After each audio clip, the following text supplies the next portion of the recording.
Hello दोस्तों, कैसे हो? आपका स्वागत है त्रिपाण स्टडी सेंटर में। आज जो हम करने जा रहे हैं क्लास 12 एनआईएस बोर्ड का जो है हिस्ट्री का चैप्टर नंबर 2 जो है अत्यंत महत्वपूर्ण है, जिसमें हम the geographically setting and prehistorics cultures of India यानी भारत का भौगोलिक परिवेश और जो है प्रो ऐतिहासिक सभ्यताओं के विषय में विस्तार पूर्वक जानेंगे। ये जो टॉपिक होगा कई मानने में हर क्लास के बच्चों के लिए इंपॉर्टेंट होगा।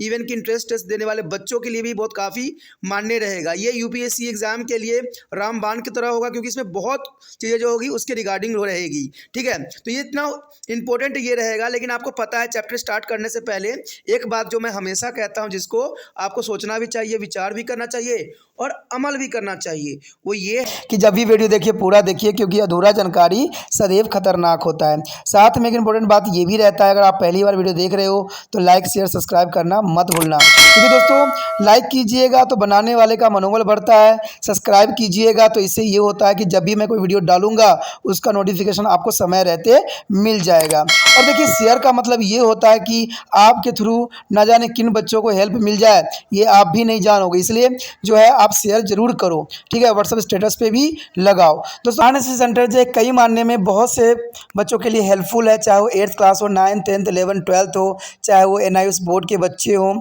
ठीक है, चाहे बीए एमए के बच्चे हो, सभी क्लासों के लिए कुछ ना कुछ जो है त्रिपाण सेंटर में उपलब्ध है। तो इसलिए आपके लिए ज़रूरी है कि आप सब्सक्राइब करके इसको चैनल को जो है सेव कर लो, नहीं तो बाद में अगर रिसर्च करोगे तो शायद आपको ये चैनल प्राप्त ना हो। तो इसलिए सोचना नहीं, विचार नहीं करना है, सब्सक्राइब करके जो है अपने पास सेव करना है। दोस्तों, ये तो बात था आपके लिए, लेकिन आप देखते हैं हमारा आज टॉपिक क्या है। A middle stone as civilization culture. There is mean to the Mesolithics. Mesolithics as there is the most important topic. There is a part of the geographically setting and prehistoric culture of India. There is the Mesolithics. So what do you mean to hear a Mesolithics as era? The term of Mesolithics is the combination of two words, Meso and Lathics. In a Greek their word, the meso mean there is a middle, and lathics mean to the stone. The Mesolithic stage of the prehistories is there also known as the Middle Stone Age. It was a translation of phase between to the Paleolithic is the and the Neolithic age. There is a most important here. There is a phase between to the Paleolithic and Neolithic age. On the base of archaeological discovery, there begins of their Mesolithic age in India subcontinent in the date to around of 10,000 BC. There is a most important. The period of witness their rise in a temperature, as a result of which their climate become warm.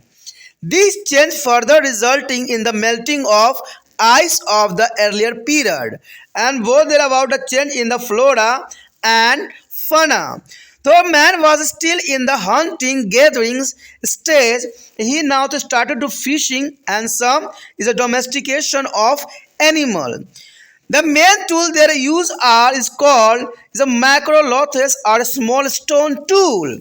The rock is a paintings found at the Bhimbeta near of Bhopal. Bhimbeta is near of Bhopal, beginning to a period indicate that the artist is a taste of the people. The first point arrive here, and there is a tool of Mesolithic period. There is a most important here. The macrolithics used during there is a Mesolithic period were very small size, as varying in their length from 1 to 8 centimeters, and were largely made out of choppers to the flexed fish. And some of these tools have geometric forms such as triangles, lengths, and trapezium. And these tools could be attached or fixed other objects to form arrows or spear. The next year, geographical distribution of the Mesolithic site. There is a most important here. The distribution of the Mesolithic site indicates that is the Mesolithic culture cover almost the entire India, from the north to the south and east to the west. Important sites of this culture are Langholzans, district of Mehsan, and Gujarat, and Bhimbetka is near of Bhopal. In the Madhya Pradesh, Chaupanis, Mando, and near Allahabad is a Balloon Valley. In the Uttar Pradesh is Nupur and district of is a Barodhan. In the West Bengal and Sangakula is a district of Verli. In there is a Karnataka and Tuticorin in the southern Tamil Nadu. There is a most important here. Here show the tools of there is the statics period. There is a most important tool here. There is a square, triangles, and there is a other range of the geometrical shape here present in this diagram. There is the most important tools of the Mesolithic ants here shape on different size and different of the era. But here this era of the Mesolithic as there is the most important tool here geometrical shaped. The next here is a substance of pattern. There is a most important substance pattern of the Neolithic period. The Mesolithic people still is a substitute on the hunting and gathering. But now there was a shift in the pattern of the hunting from to big animal in the Paleolithic period to their small animal which could be attracted with the help of the bow and the arrows. In addition to this fishing and the wolvings also become important. The is a faunous reminder of the cattle, sheep, goat, buffalo, pig, rat, and bisons as a hippo, dog, fox, is a lizard, tortoise, and fish, etc. Has been found that a different Mesolithic side. There is the most important here, and there is the most important substance pattern here. यहाँ पर जो हमारे समक्ष आया है Mesolithic संस्कृति, ये काफ़ी मानने में इम्पोर्टेंट रहेगा क्योंकि हम इसके बारे में ये बात जानेंगे कि मध्य पाषाण युगीन सभ्यताओं का क्या खासियत थी। तो सबसे पहले तो ये जान लेना हमारे लिए ज़रूरी रहेगा कि मेसोलिथिक शब्द का अर्थ क्या होता है, आखिर इस समय किस प्रकार की जो है औजार है, उनका जीवन शैली और किस तरह भौगोलिक स्थिति में लोग रहते थे और इस समय कंडीशन क्या था। तो ये सारी क्वेश्चन आपके माइंड में होगा, तो ये सारे सोल्यूशन जो है हम यहाँ पर देखेंगे। मेसोलिथिक शब्द दो शब्दों के संयोजन से बना है, मेसो और लिथिक। ग्रीक भाषा में मेसो का अर्थ होता है मध्य और लिथिक का अर्थ होता है पत्थर, अर्थात इतिहास पूर्व काल के मेसोलिक युग के मध्य पाषाण युग के रूप में पहचाना जा सकता है। यह समय प्राचीन पाषाण युग और नव पाषाण युग के मध्य का जो है संक्रमणकालिक चरण रहा है। जैसे प्राथमिक खोजों के आधार पर भारतीय महाद्वीप में मध्य पाषाण युग का आरंभ 10,000 ईसा पूर्व के आसपास माना जाता है, यानी 10,000 साल पहले इस सभ्यता का जो है विकास हुआ था। इस अवधि के दौरान तापमान में काफ़ी वृद्धि दिखाई दी, जिसके परिणाम स्वरूप वातावरण में गर्मी आई और इन परिवर्तनों की वजह से प्राचीन युग और बर्फ पिघलती गई, जिससे वनस्पति और प्राणी जगत में बहुत से परिवर्तन भी दिखाई दिए। यद्यपि मनुष्य अभी भी शिकारी और भोजन संग्रहकर्ता के स्तर पर ही था, परंतु अब उसने मछली पालन और जानवरों का पालन भी शुरू कर दिया। यानी मछली पालन करना और जानवरों का पालन करना इनकी सबसे बड़ी अचीवमेंट इस काल में था। कहते हैं भीमबेटका भोपाल के पास में चट्टानों पर इस प्रकार काल में की गई चित्रकारी यह संकेत मिलता है कि लोगों ने सकारात्मक रुचि विकसित हो गई थी। तो देखा जाए तो ये काल जो था पहले काल से थोड़ा डिफरेंट था। पहले में जो था बिल्कुल बर्फ से ढका हुआ काल था, जहाँ पर जीवन बहुत ही मुश्किल से रहती थी। सिर्फ उष्णकटिबंधीय क्षेत्रों में जो था जीवन संभव था, लेकिन यहाँ पर देखा जाए तो सारे बर्फ पिघल रहे थे और गर्मी का क्षेत्र बन गया था और यहाँ पर कई तरह से उन्होंने जीवन भी यापन भी सीख लिया था। मछली पालन जो है, शिकार करना, जानवरों को पालना, तो इस तरह की चीज़ें जो थी उस समय के लिए बहुत ही महत्वपूर्ण थी, यानी मध्य पाषाण युग के कारण। तो देखते हैं आगे क्या है। उसके पश्चात हमारे समक्ष आता है मध्य पाषाण युग के औजार। देखिए औजार में भी कुछ विशेषता इस समय काल में देखने को मिला। मध्य पाषाण युग में प्रयुक्त किए जाने वाले पत्थर के सूक्ष्म औजार आकार में बहुत ही छोटे होते थे, यानी उसमें सूक्ष्म औजारों का उपयोग किया जाता था और इनकी लंबाई 1 से 8 सेंटीमीटर के बीच अलग अलग होती थी और इन्हें मोटे तौर पर छीले गए पतली खपचिया जैसे टुकड़ों से बनाए जाते थे। इनमें कुछ औजारों का आकार जो थी ज्योतिषीय रूप में होता था। जैसे कि आपका जो है स्कूल के बैग में अगर आपने ज्योमेट्री बॉक्स होगा जिसमें त्रिकोणीय आपको मिलेगा, चंद्रकार मिलेगा, तो उस तरह के इसका जो था उनके टूल हुआ करते थे। यानी उनके जो औजार होते थे ज्योमेट्रिकीय रूप में होता था, मैथमेटिक कैलकुलेशन के लिए बॉक्स जो यूज़ होता है वैसा था। यानी इसमें थे त्रिकोण, अर्धचंद्रकार, लंबवतकार, और इनके औजार के तीर या भाला बनाने के लिए वादा या उनमें बैठाया जा सकता था। इस प्रकार से उन्होंने बनाया था। जैसे कि इस चित्र में भी आप देख सकते हो कि इनके औजार किस प्रकार के थे। आपको इस चित्र को देख के ये एहसास हो गया होगा कि उनके औजार जो थे आपके ज्योमेट्री जैसे ही थे। जैसे ज्योमेट्री में आपको होता है, देखिए त्रिकोण है, यहाँ पर लंब जो समलंब है, जो पुष्ट फलक है, नव चंद्रकार है, अंड वनमुखी है, चतुर्थ फलक है, सुआ है, रुबिन फलक है, पार्श्वी फलक है। तो ये इस तरह के जो हुआ करते थे उनके औजार हुआ करते थे इस काल के अंतर्गत। और भी आप देख सकते हो इसमें फलक हो गया, जो खतर खुरची थी, दो मुहानके थे, सिर वाले खुरचेले थे, तो इस प्रकार के थे। और भी हैं जिसको हम देख सकते हैं नीचे।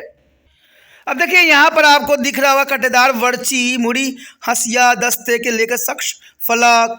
तो इस तरह के जो औजार थे उस समय के जो थे काफ़ी इम्पोर्टेंट थे और काफ़ी उपयोगी भी थे।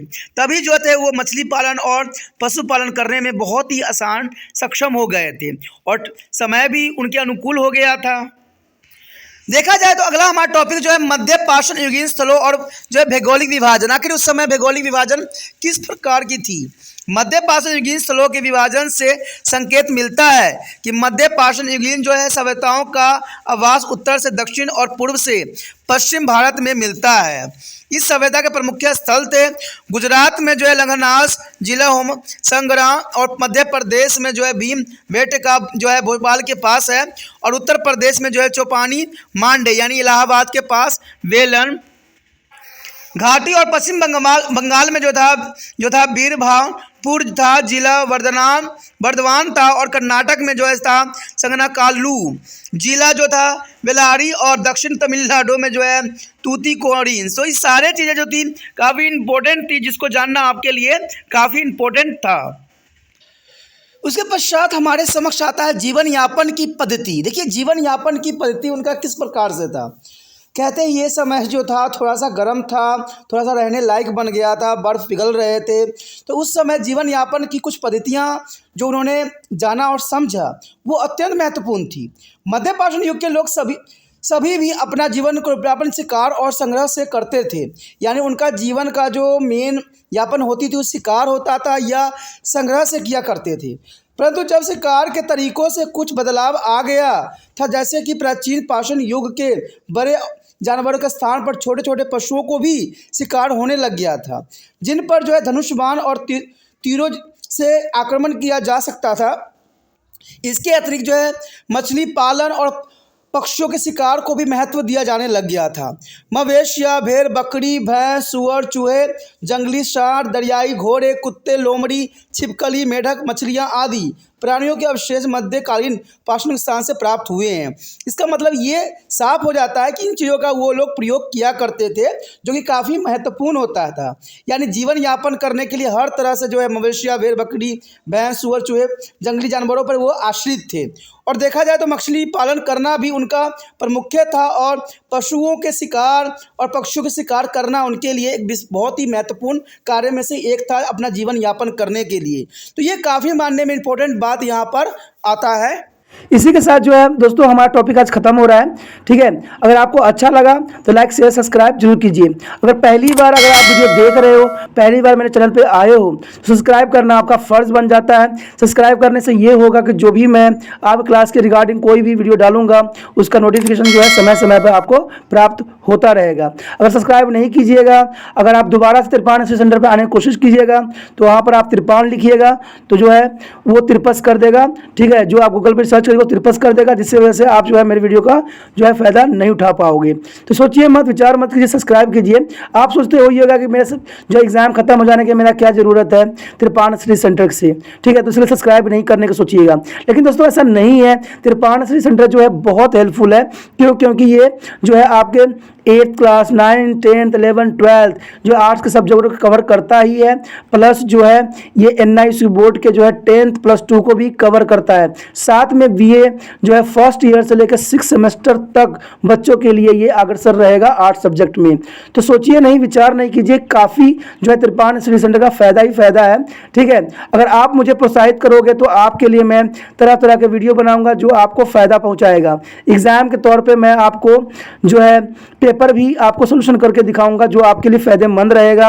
अगर नहीं सब्सक्राइब कीजिएगा, मेरा मनोबल घटेगा, तो हो सकता है कि आपको फिर दोबारा मैं ना वीडियो बनाऊं और आपको फ़ायदा ना पहुंचाऊं।